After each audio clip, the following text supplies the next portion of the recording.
After watching this movie, I can confidently say that Indiana Jones has still got it. Harrison Ford, on the other hand, not so much. Hey everyone, my name is Max Aaron James. This review of the movie Indiana Jones and the Dial of Destiny, written by John Henry and Jez Butterworth, David Koepp, and directed by James Mangold. We have Phoebe Waller-Bridge at playing the god daughter of Indiana Jones, played by Harrison Ford. In this fifth installment of the franchise, Indiana Jones teams up with new characters to retrieve an artifact that can change history, quite literally. Indiana Jones is a pretty popular brand, a pretty popular franchise.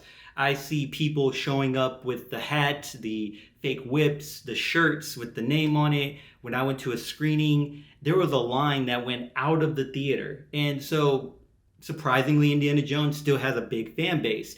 And Harrison Ford returns to play the role, and I can tell it is pretty difficult, right? As you age, being in an action movie, trying to continue being in these action scenes that can require some agility and physical skill. Luckily, Boyd Holbrook and Phoebe Waller-Bridge help lead this movie with the action sequences, along with a few other new actors or up-and-coming actors, which is pretty good because the action scenes are fast-paced.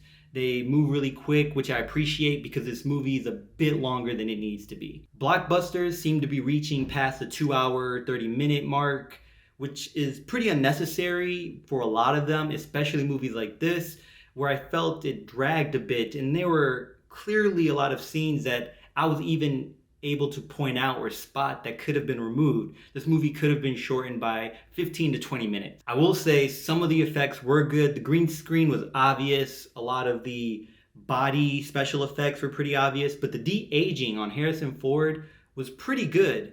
Even Mads Mikkelsen, his character, when they de-aged him, that looked probably better. It may have helped that his character had glasses on, because you kind of start noticing the de-aging or the effects when the camera is on the face for a bit long, especially in the eyes that seem to be looking into the abyss. They look like just dead eyes. Even though this movie could have been cut shorter by maybe 20 minutes, I had fun for a decent amount of the movie, and I would say a lot of people would have fun, especially during the action sequences.